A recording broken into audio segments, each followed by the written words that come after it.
Este que ven es el momento en el que Donald Trump abandona la Casa Blanca camino de Florida. Hoy Washington, entre fuertes medidas de seguridad, recibe al que será su nuevo inquilino, Joe Biden, un relevo que le dará al vicepresidente Mike Pence, ya que Trump no se quedará en la ceremonia del Capitolio. Faltan poco más de 3 horas para que Biden se convierta en el 46 presidente de la historia del país en una ceremonia de investidura totalmente atípica. No habrá público debido a la pandemia y el dispositivo de seguridad, Vanessa Yatlis, es el mayor en casi 2 siglos.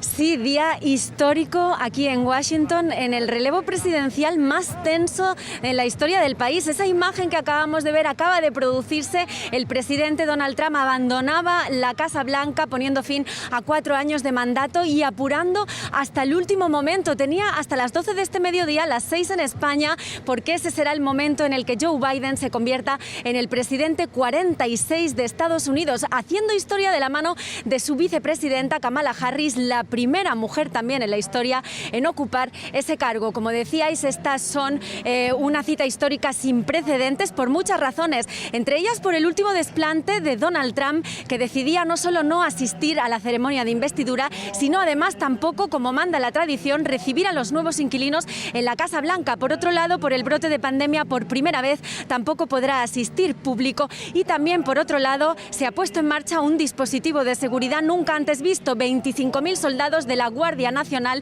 velarán por garantizar la seguridad en el día de hoy, después de los altercados en el Capitolio el pasado 6 de enero y por posibles nuevos focos de violencia. Dentro de unas horas, Joe Biden volverá a levantar su mano derecha en el mismo lugar que hace 12 años, pero ya no como vicepresidente, sino a los mandos de la nación más poderosa del mundo. También la más golpeada por la pandemia. Y aquí el giro será radical. Biden quiere extender el uso de mascarillas, hacer más pruebas y llegar a los 100 millones de estadounidenses vacunados en sus primeros 100 días de mandato.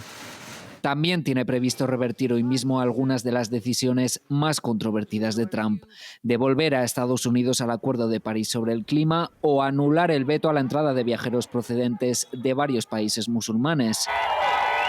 Al Congreso enviará una reforma para legalizar a 11 millones de inmigrantes sin papeles. Biden hereda un país completamente dividido. Borrar la huella del odio sembrado por su predecesor quizás sea el reto más difícil.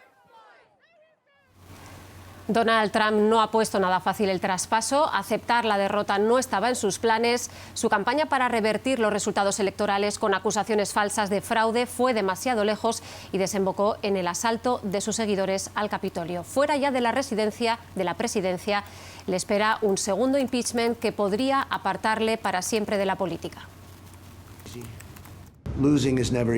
Perder nunca es fácil, no para mí, avisó Trump el día de las elecciones. Y con el recuento aún en marcha, se autoproclamó ganador. Biden abría hueco y él insistía.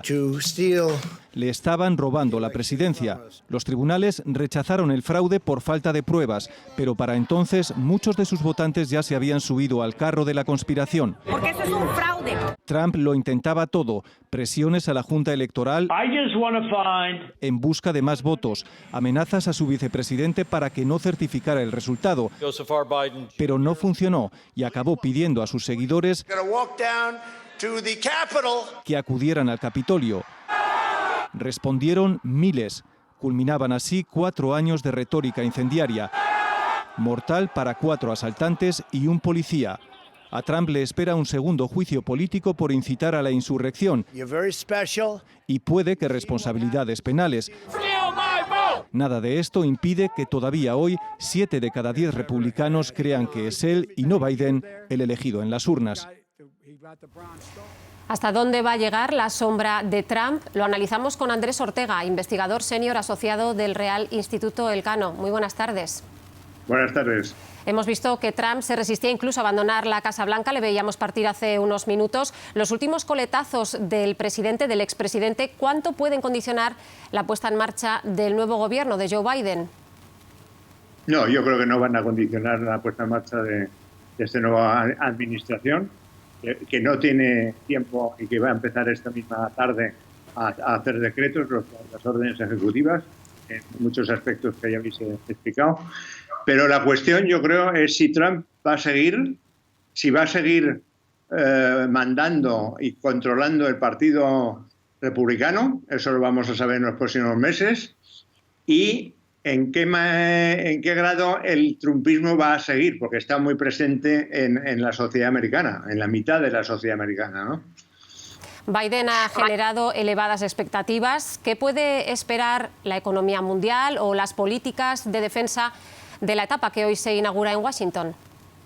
Pues puede esperar más multilateralismo, más coordinación, menos proteccionismo, aunque no mucho menos proteccionismo. Y yo creo que en políticas de defensa será cauto y tendrá una aproximación hacia China, especialmente también adversarial, pero de alguna manera distinta de la de Trump, que poco más o menos que lo que quería era meternos en una Segunda Guerra Mundial fría, esta vez con China, ¿no? Hoy Joe Biden hace historia, pero también, todavía más, casi su vicepresidenta, Kamala Harris, primera mujer que ocupa el cargo en la historia de Estados Unidos. Sí, es la primera mujer, es una mujer muy dinámica, que sabe mucho de leyes, que sabe mucho de instituciones y que quizá esté llamada a suceder a Biden, porque Biden no se sabe si va a ser un presidente de un solo mandato o se presentará a la reelección. Por lo tanto, yo creo que Kamala Harris es una persona a seguir, que va a pesar mucho en el gobierno y que probablemente va a pesar mucho en el futuro de Estados Unidos. Estaremos muy atentos. Andrés Ortega, investigador senior asociado del Real Instituto Elcano, gracias por su análisis. Buenas tardes. Gracias a ustedes. Y de Estados Unidos nos vamos a Italia, donde Giuseppe Conte seguirá siendo su primer ministro.